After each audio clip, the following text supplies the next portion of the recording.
Hello everyone. इस video के अंदर हम ये देखेंगे कि कंप्यूटर के अंदर क्या क्या रिस्ट्रिक्शन आ सकती हैं बाइनरी नंबर्स को रिप्रेजेंट करने के लिए। अब क्योंकि कंप्यूटर के अंदर इन्फाइनाइट अमाउंट ऑफ मेमोरी नहीं होती है तो उसके अंदर कुछ रिस्ट्रिक्शंस आती हैं।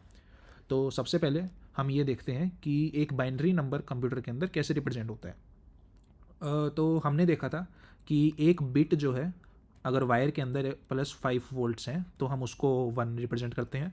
अगर वायर के अंदर 0 वोल्टेज है आइडियल केस के अंदर तो हम उसको 0 से रिप्रेजेंट करते हैं। तो अगर हमें मान लिया कि 10 एक नंबर है, इसको रिप्रेजेंट करना हो, या 1011 एक नंबर है, इसको रिप्रेजेंट करना हो, तो हम कैसे करेंगे? तो इसको रिप्रेजेंट करने के लिए हम 4 वायर्स का यूज करेंगे। Wire number 1, wire number 2, wire number 3 और वायर नंबर 4। ये हैं हमारी 4 वायर्स।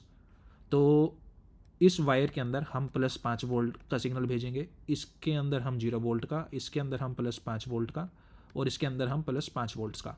अब पढ़ेंगे नीचे से ऊपर या ऊपर से नीचे, वो हमारे डिज़ाइन पे डिपेंड करता है, हम कैसे भी इंटरप्रेट करें। तो मैं ये मान के चल रहा हूँ कि ये ऊपर वाली है मेरी MSB, नीचे वाली है LSB। इसका मतलब है मोस्ट सिग्निफिकेंट बिट, और इसका मतलब है least significant bit. Most significant bit का मतलब है लेफ्ट मोस्ट वाले बिट। तो इसका मतलब है ये वाली बिट मेरी इस वाले नंबर को रिप्रेजेंट कर रही है, और LSB का मतलब ये वाला सबसे छोटे वाला, जो सबसे राइट मोस्ट के अंदर जो बाइनरी बिट होती है वो होती है LSB के लिए। तो इसमें क्या होगा कि हम देखेंगे कि ठीक है, मैं यहाँ पे मेजर करता हूँ, मेरा यहाँ पे मेरे को +5 वोल्ट दिखा रहा है। एज्यूम किया कि मेरे को पता नहीं है कि ये कहाँ से आ रहा डाटा, कहाँ से नहीं, क्या कैलकुलेशन हो के आ रहा है, लेकिन मेरे को यहाँ पे +5 वोल्ट दिखा। तो इसका मतलब है मेरे पास यहाँ पे 1 है। मैं अगर यहाँ पे मेजर करूँ, मेरे पास यहाँ पे 0 होगा, तो हमें पता नहीं है। हमारे पास बस मेजर करते हुए यहाँ पे हमें दिखता है कि हाँ ये 0 वोल्ट है, तो इसका मतलब है ये हम 0 की तरह पढ़ेंगे इसको इंटरप्रेट करने के लिए।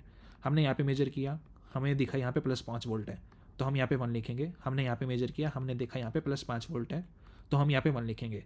तो हम इंटरप्रेट करेंगे इस वोल्टेज सीक्वेंस को कि हमारे पास नंबर 1011 है, जिसका मतलब है 1, 2 और 8 11 इन डेसिमल। ठीक। तो कंप्यूटर के अंदर हमारे पास ये जो वायर्स पैरेलल में हो सकती हैं, ये हम पैरेलल वायर बोलेंगे। तो ये हमारी या तो 32 हो सकती हैं, ऐसे 32 वायर्स टोटल काउंट में, या आजकल के कंप्यूटर में हमारी ये 64 वायर्स हो सकती हैं।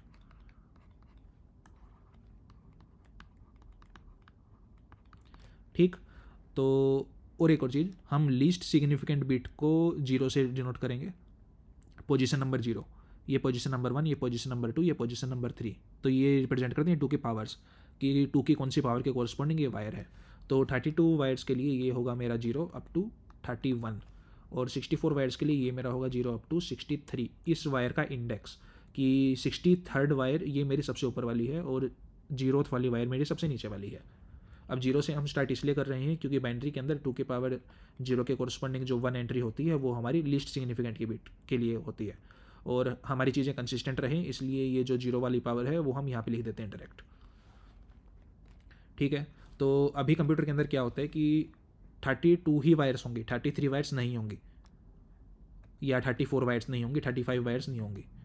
इसका मतलब ये होगा कि हमारे पास कुछ रिस्ट्रिक्शन आ गई कि हम कितने बाइनरी नंबर रिप्रेजेंट कर सकते हैं, क्योंकि हम जानते हैं एक वायर के अंदर हम या तो 0 रिप्रेजेंट कर सकते हैं या 1 रिप्रेजेंट कर सकते हैं, 101 रिप्रेजेंट नहीं कर सकते इस स्कीम के अकॉर्डिंग, और यही स्कीम हम यूज करते हैं। इसका मतलब क्या हुआ, एक वायर के अंदर मैं सिर्फ 2 बाइनरी सीक्वेंसीज लिख सकता हूँ। अब हमारे पास मान लिया 2 वायर्स हैं, 2 वायर्स के कॉरस्पॉन्डिंग मेरे पास या तो 0 0 बनेगी, 0 1 बनेगी, 1 0 बनेगी, या 1 1 बनेगी। मैं इसके अंदर 101 रिप्रेजेंट नहीं कर सकता। सिमिलरली 32 वायर्स के लिए हमारे पास कुछ ही नंबर्स हैं जो हम इनके अंदर रिप्रेजेंट कर सकते हैं, उनके बाहर हमारा कंप्यूटर इनको सपोर्ट नहीं करेगा। ठीक है। अब हम देखते हैं कि वो नंबर्स क्या होंगे। तो हमारा सवाल है how many binary numbers are possible with n bits. तो इसके लिए हम देखते हैं कि कैलकुलेशन कैसे करेंगे। हम एक सिंबल कॉम्बिनेटोरिक्स का आर्ग्यूमेंट लगाएंगे हम। उसके लिए क्या होगा कि मान लिया मेरे पास एक बिट है, एक बीट का मतलब है सिर्फ एक ही प्लेस है। अब या तो यहाँ पे 0 आ सकता है या 1 आ सकता है। इसका मतलब है मेरे पास या तो 0 होगा या 1 होगा। अब मेरे पास अगर 2 बिट्स हैं, इसका मतलब है मेरे पास 2 वायर्स हैं और उनकी या तो +5 जीरो वोल्टेज यहाँ पे हो सकती है, मतलब इसके लिए मेरे पास या तो +5 वोल्ट या 0 वोल्ट। सिमिलरली इसके लिए मेरे पास या तो +5 वोल्ट या 0 वोल्ट।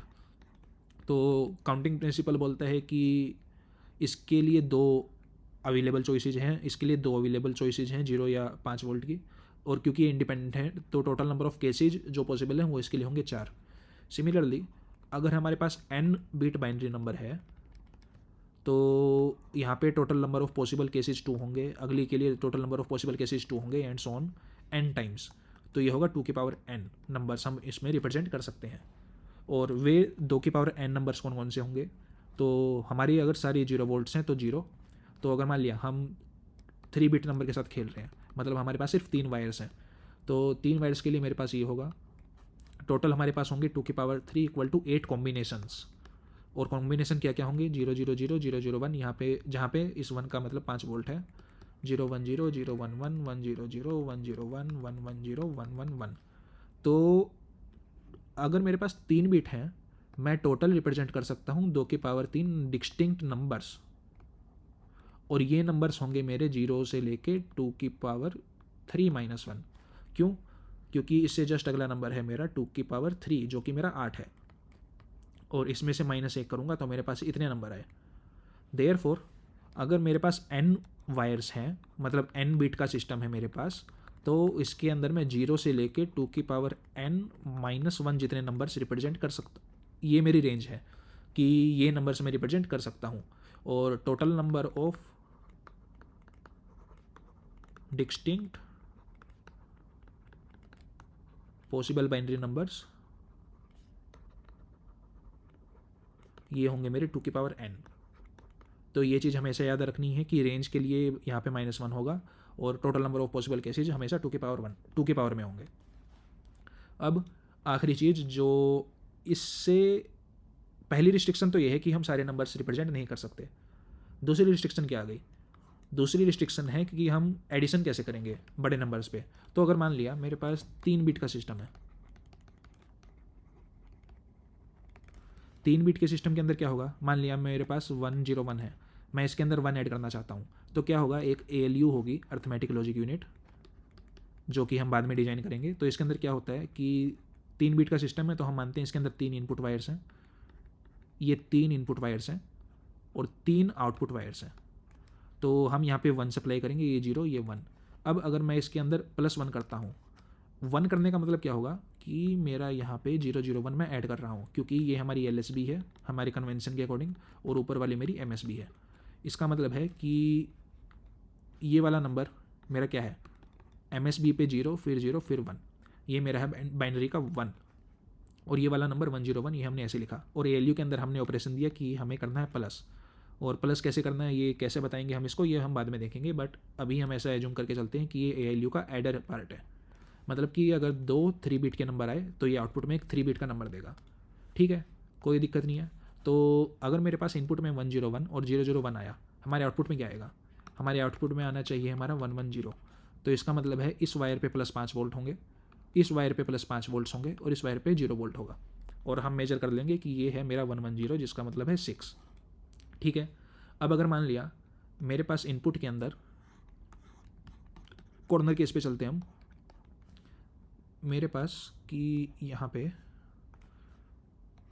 7 दिया होता अगर, और 7 में मैं 1 ऐड करूँ तो क्या होगा।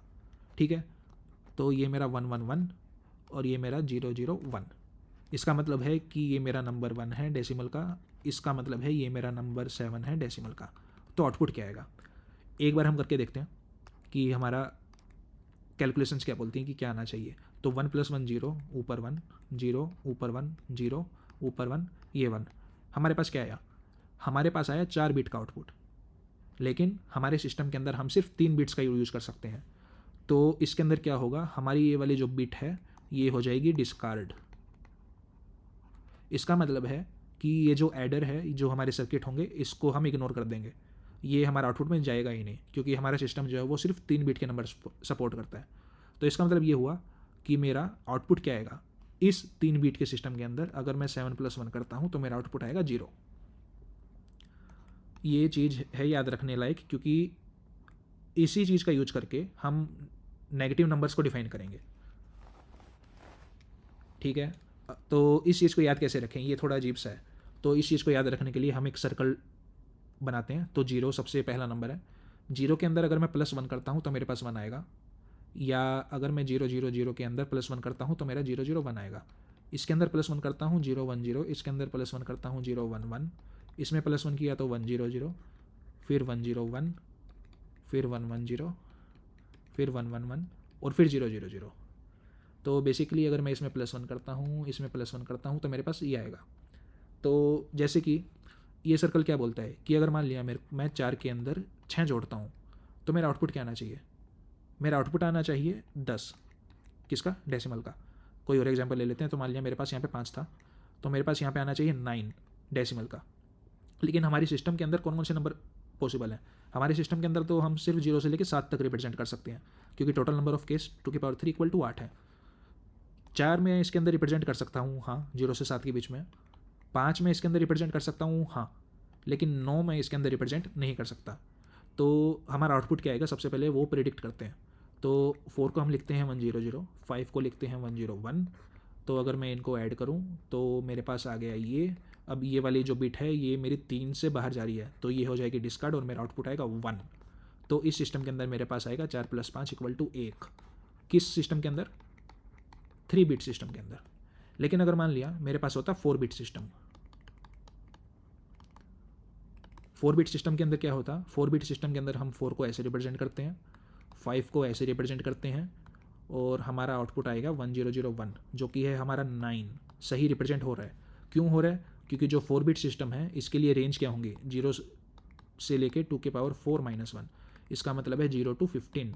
अब 4 मेरा 0 से 15 के बीच में आता है, 5 मेरा 0 से 15 के बीच में आता है, इनका जो सम है 9 वो भी 0 से 15 के बीच में आता है, इसलिए हम इसको करेक्टली रिप्रेजेंट कर पा रहे हैं। सर्कल के अंदर भी देख लेते हैं। तो ये मेरा 4 है, +5 होने का मतलब है मैं 4 के अंदर 1 को 5 बार जोड़ रहा हूँ, यही मतलब हुआ।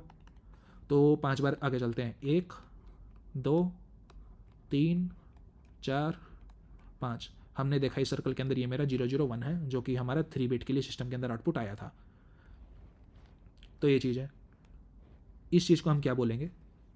अगर मेरे पास 2 नंबर्स हैं जो रेंज के अंदर है, लेकिन उनके ऑपरेशन से मेरा नंबर रेंज के बाहर जा रहा है, उसको हम बोलेंगे ओवरफ्लो।